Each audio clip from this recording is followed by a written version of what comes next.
when John went about writing his famous verse, God is love, he said, God is agape. And agape was a word that was little used. It was not very well-known word. What he should have really said was that God is heavenly eros, because that was the highest form of love that people knew. But John went out of his way. He said God is agape. And disciples gave this word, this little known and little used word, a very special meaning. You know, there is a perfect example of Plato's heavenly eros.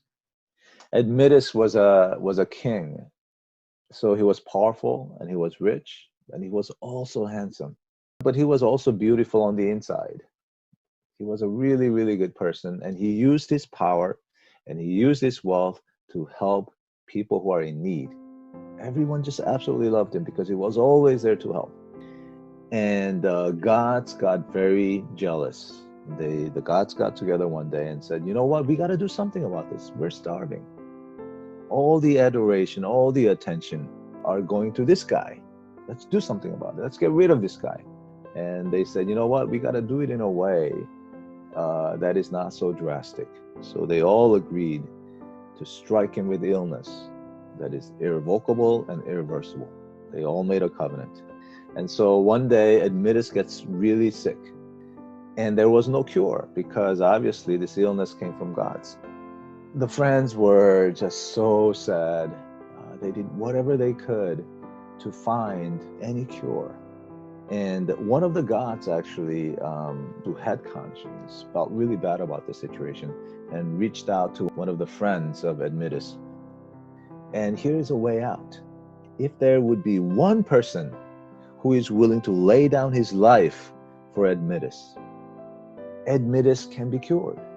The person has to take on his sickness and die for him. And the friends were so happy initially. They said, oh, now there's a way. Well, here's the problem. No one was willing to die for this guy. Yes, they loved him. Yes, they liked him, but not enough to lay down their life for him.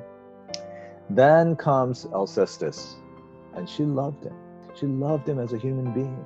You know, it wasn't just a sexual thing. She really loved him. She loved the person that Admetus was. She loved what he represented. And this was her rationale. She said, you know what? The world needs this guy. The world is a better place because of him.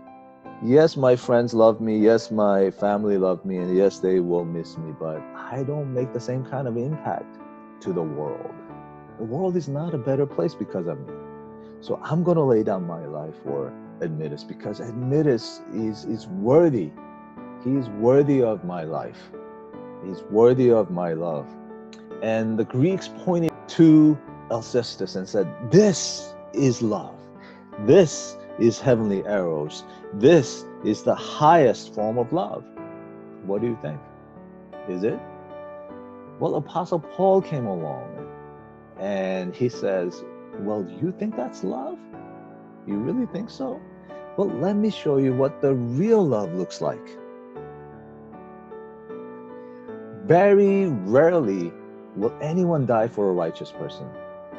Though for a good person, someone might possibly dare to die. Who's this? This is Alcestis, right? This is Alcestis dying for Admetus. But God demonstrates his own love for us in this. While we're still sinners, while we're still bad people, unworthy people, Christ died for us.